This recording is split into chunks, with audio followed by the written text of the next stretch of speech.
कि इंडिया के पास छठा बॉलर नहीं है? नहीं एग्जैक्टली मुझे ये लगा कि वीक लिंक इंडिया का छठा बॉलर है यार।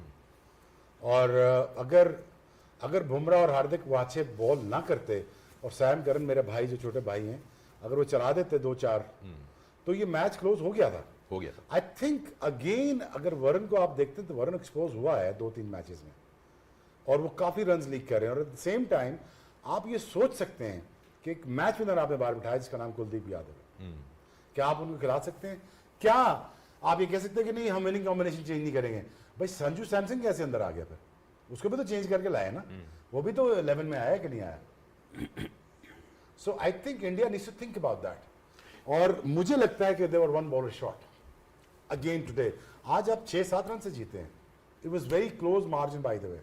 मैं वही पूछने वाला था, बल्कि बॉलिंग कोच को भी पूछूंगा। एक टैक्टिकल एरर नजर आया था, एक ही बॉलर था बुमराह। इंग्लैंड की बॉलिंग में एक टैक्टिकल एरर, जब इतना छोटा मार्जिन आपने बताया 7 रन का, विल जैक्स को आखिरी ओवर देना जहां उन्होंने वो 15 रन खा लिए, वो शायद डिफरेंस है। सोच समझ के ओवरटन का ओवर था और हार्दिक पांड्या को off spinner, that I don't know, आप बता सकते हैं? गुली नहीं, अगेन मेरे ख्याल से कैप्टनसी ऑब्वियसली आपके एक आधा ओवर T20 में फ़र्क डालता है और वही हुआ कि जो लास्ट ओवर था वहाँ पे मेरे ख्याल से 15-16 रन बने वही अगेन, और आपकी जो मैंने मेंशन किया वो एक्स्ट्रा आपके 1.5 ओवर वो ऊपर हो गया। फिर मतलब वो दे सकते थे ओवरटन को, ये ओवरटन को आप स्पिनर पे कभी भी चांस नहीं दे सकते। और ऐसे जब पांड्या जैसे बैट्समैन खड़ा हो वो तो वेट करता है। और अगेन कैप्टनसी की बात कर रहे हैं तो वहाँ पे अगर सूर्य कुमार यादव की अगर आप बात करें तो लास्ट 3 ओवर पड़े हुए थे, उनकी 51 रन चाहिए थे। तो वहाँ पे अगर दूसरा कोई कैप्टन होता मे भी कि वो आपने नॉन रेगुलर बॉलर से करा था कि वो चांस ले लेता कि हम ये उसका ओवर निकाल दे। नहीं, ऐसे टाइम पे आप क्या करते हो, आप लास्ट ओवर के लिए जितना ज़्यादा रन छोड़ते हो आप अपने मेन बॉलर से कराते हो, क्योंकि उसमें चांस ये होता है कि आपके एक तो रन्स कम पड़ जाते हैं और दूसरे कि आपके पास विकेट लेने के चांसेस होते हैं। तो आई थिंक ये छोटे छोटे पॉइंट वही आ गया ना, आपको मेन बॉलर से कराना पड़ गया ना 17-18 ओवर, आपका फिर भी 1 over short. That is the whole debate.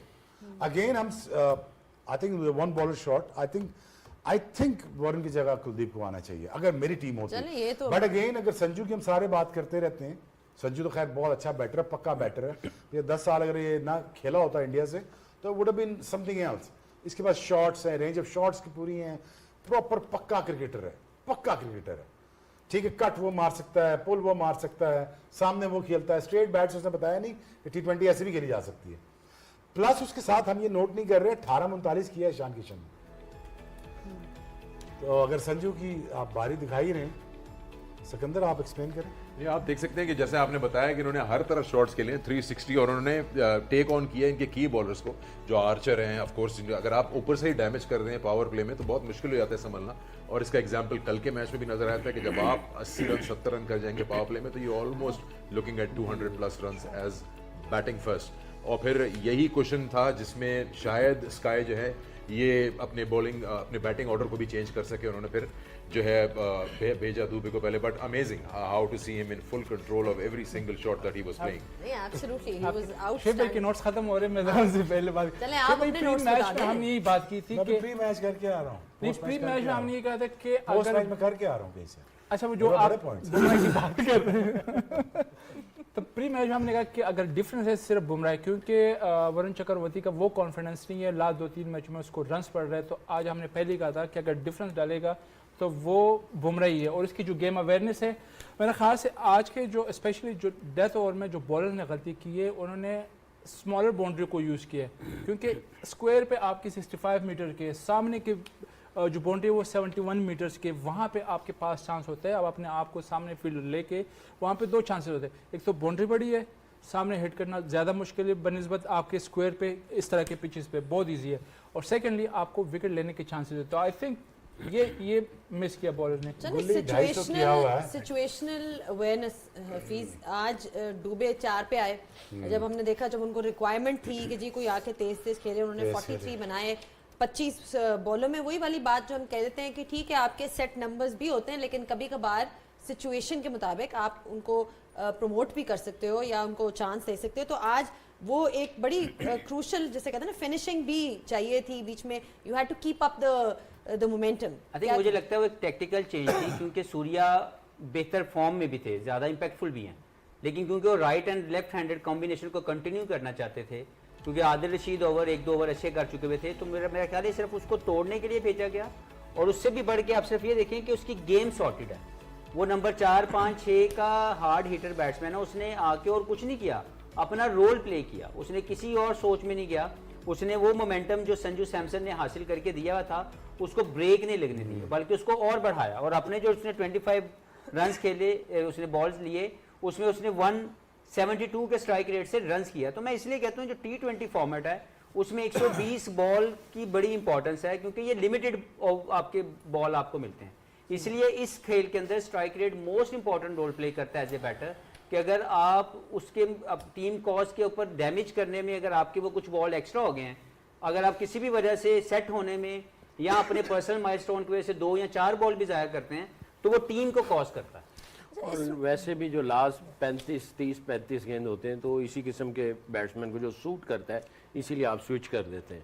Wicket नहीं गिरी होती, बट जब आपके लास्ट 30-35 डिलीवरीज होती हैं तो आप ऐसों को ऊपर भेज देते हैं, ऊपर वाले नीचे आ जाते ये हैं। बात तय है, वो एज अ बैट्समैन खेल रहा है जी, वो एज अ बैट्समैन नंबर खेल 6 का रहा है वो बहुत अच्छा बैट्समैन है। वो नहीं, as a और batsman और इसने आईपीएल में प्रूव किया हुआ है बाय सैंपल साइज, जो अक्सर सकलन में बात करते हैं कि किसी की परफॉर्मेंस को अगर जज करना है तो उसका सैंपल साइज आप पहले चेक करें कि उसने कहाँ कितने मैचेस ऐसे खेले में हैं।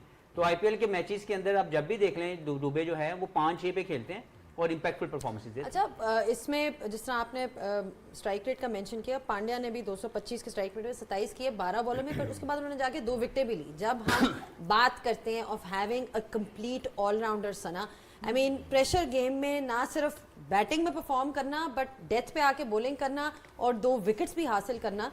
आई mean Pandya has also been doing it for India for the last जितने भी 5-6 से कितने सालों से हम उनको देख रहे हैं।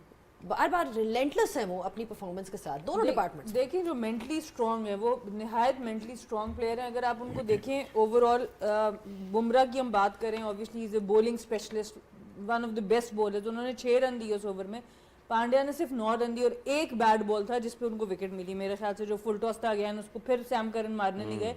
उसके अलावा उनका दूसरा बैट बॉल भी आपको ऐसा नज़र नहीं आया। तो बहुत आउटस्टैंडिंग एफर्ट उनकी तरफ से, और मेंटली वो बहुत ज़्यादा स्ट्रॉन्ग है। अगर आप उनकी बात करते हैं, हम दुनिया में बहुत से ऑलराउंडर्स अगर उनके साथ कंपेयर करें तो स्किल वाइज शायद और बहुत से ऑलराउंडर्स शायद बेहतर स्किल में होंगे, लेकिन जो इनका माइंडसेट है और जो कॉन्फिडेंस है, जो सेल्फ बिलीफ है, वो एक नेक्स्ट लेवल है। पिछला वर्ल्ड कप उठा लें, उसमें क्रूशल से क्रूशल विकेट, क्रूशल से क्रूशल स्पेल इन्होंने किया, और इस वर्ल्ड कप में सो ही बिलीव्स कि वो मैं मैच विनर हूँ।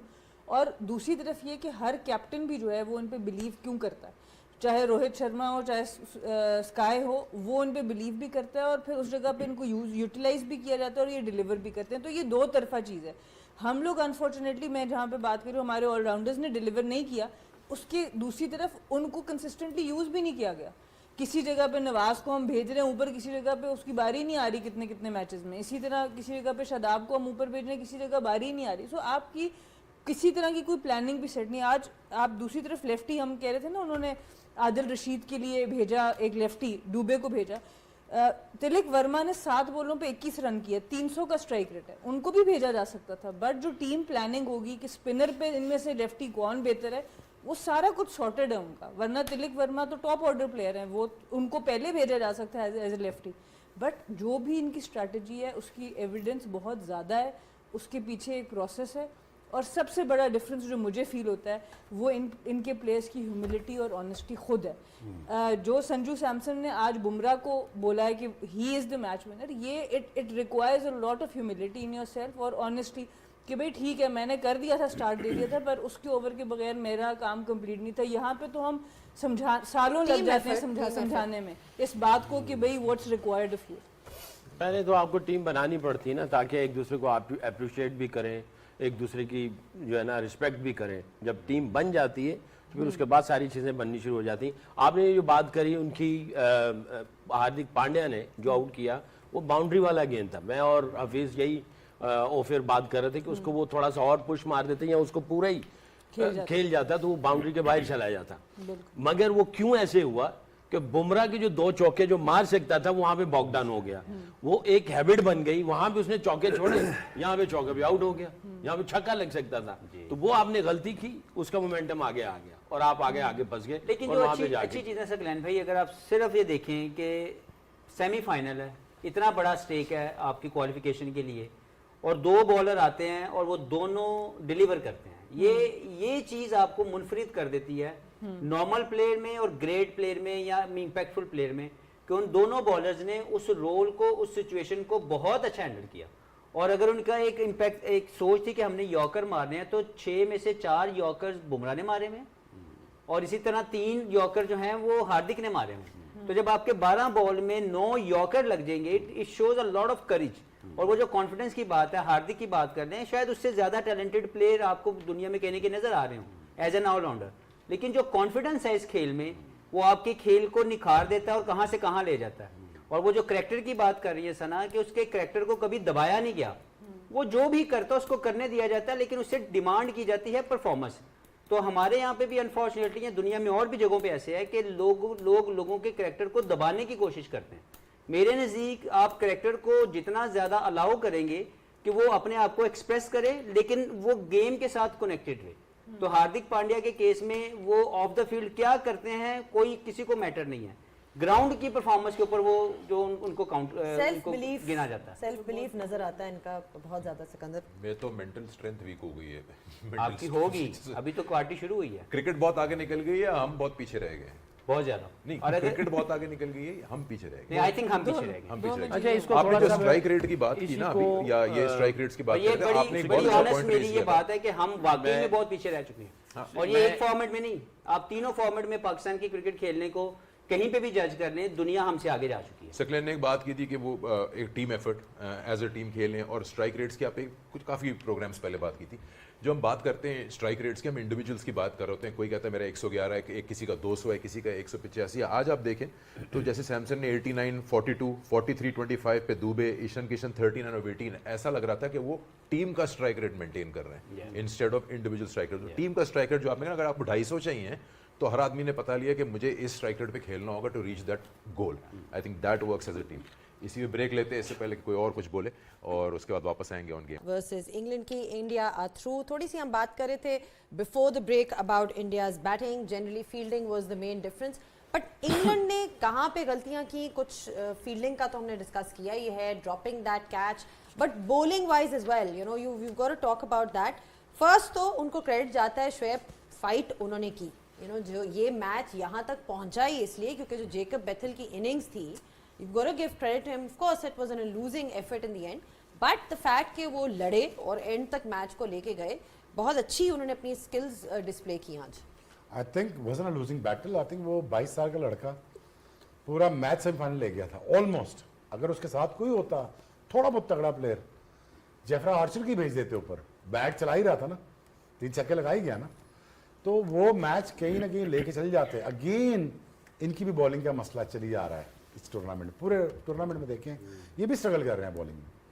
और जोफ्रा इतनी क्रिकेट खेल चुके हैं, अगेन मेथड बॉलिंग करें जो बेसिक है, यॉर्कर्स ऑफ द स्टंप आके आप यॉर्कर्स करें। बट अगेन जहाँ पे आप ये देखते हैं ना, 53 रन हुए सैम करन को, वीक लिंक आपका 4 में 53 है। अगेन आपने ये देखना है कि पूरा बैटर है, पूरा बॉलर है, ये गेन यहाँ पे इस डिबेट में फंस जाते हैं। तो वहाँ पे I think he leaked too many runs and Adil I think I was looked bit bogged down today. Saqlain खैर बेहतर बताएगा, तेज करी जा रहा है, तेज करी जा रहा है। अपने आप को बैक कर, अपने आप को बैक कर, you are good enough spinner to get anybody out. तुमने इतनी क्रिकेट खेल ली है दुनिया जान में, तुम्हें कोई मसला नहीं होना चाहिए था। But again he was bogged down, और वहाँ पे एक्सपोज हुई इनकी स्पिन बॉलिंग एक्सपोज हुई।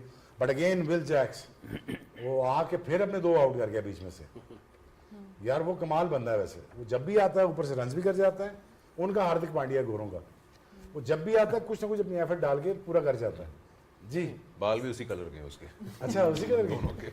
अच्छा इतना मैंने नोट नहीं किया, मैं तो और कुछ देख ही नहीं पा रहा था। आई थिंक वहां पर भी थोड़ी गलती कर गए विल जैक्स को, जो दूसरे ओवर की राय बहुत लेट लेकर आए।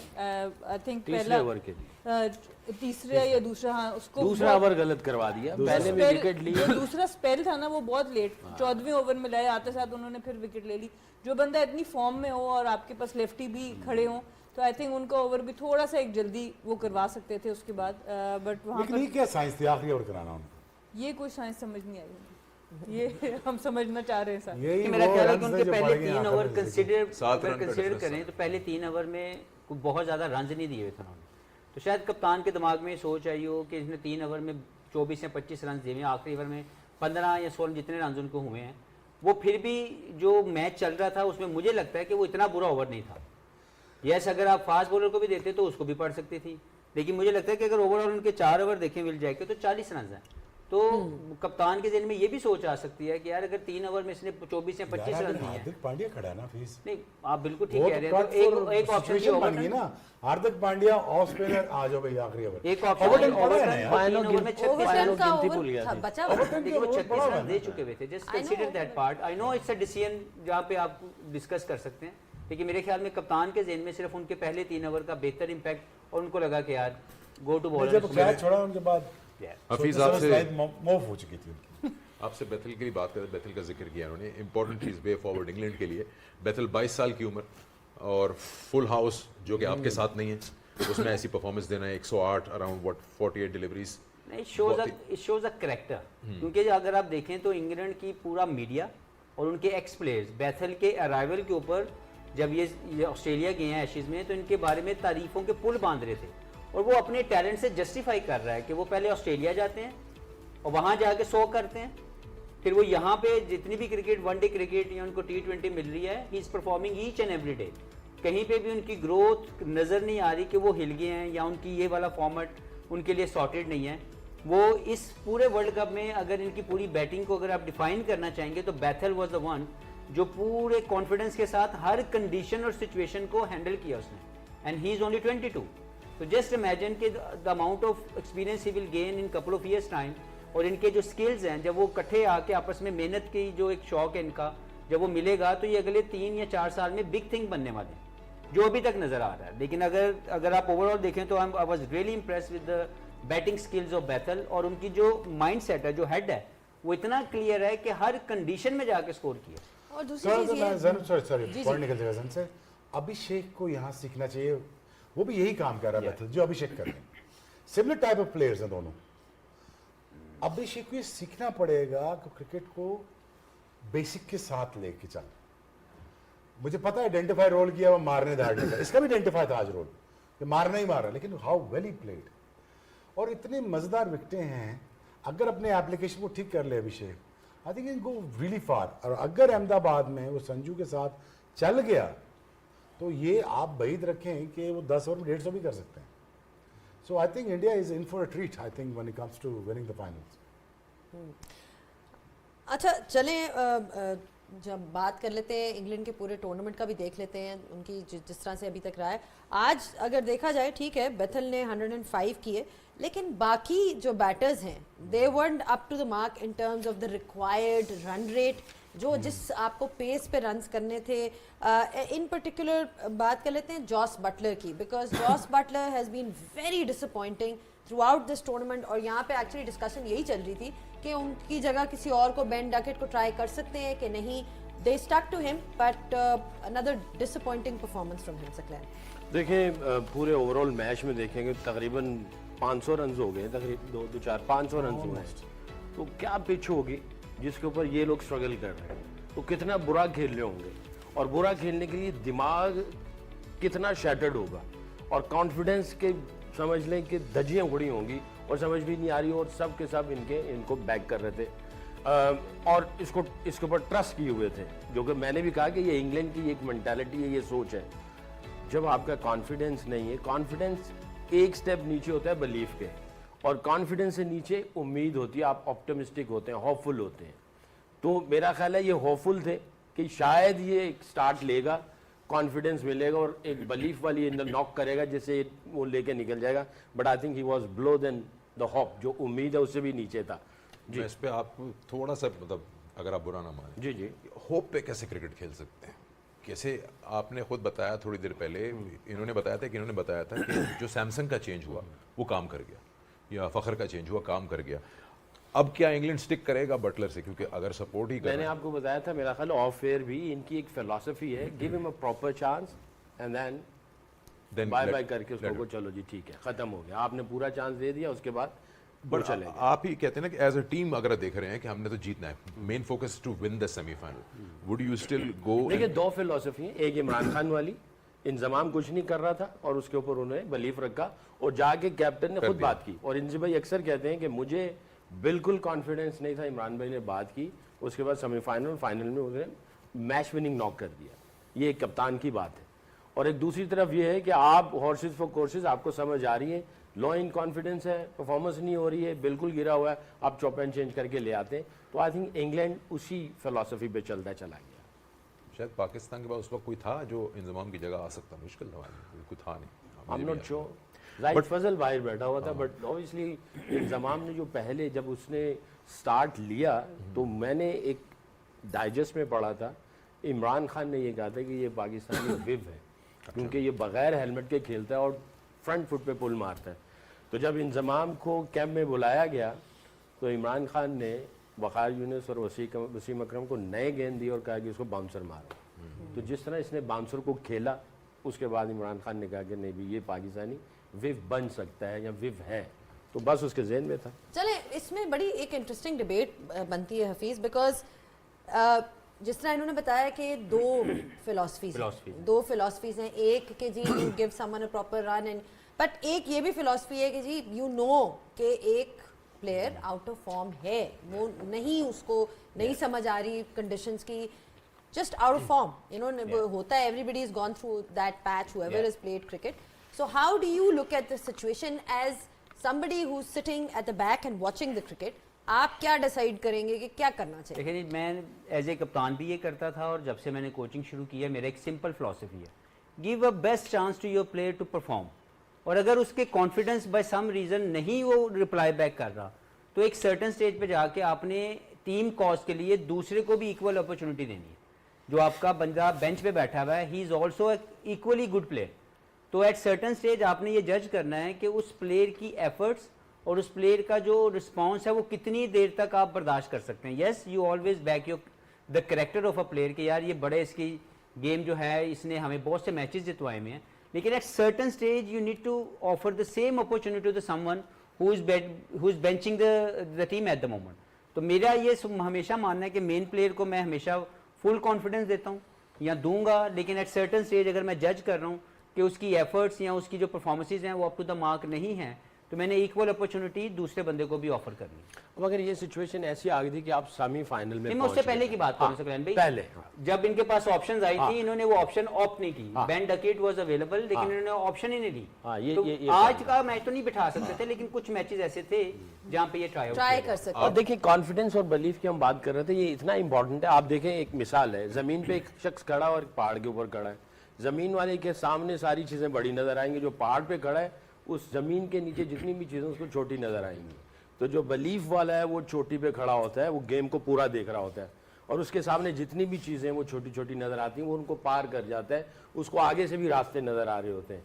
तो इसीलिए you start your inning, you start your spell optimistic way, आप होपफुल होते हो, एक आध डिलीवरी करते हो, आपके अंदर एक कॉन्फिडेंस की एक एनर्जी आती है। आप एक आध आउट कर जाते हो या एक आध अच्छा गेंद करते हो या एक चौका लगाते हो, तो then you start believing yourself. It's journey very quick.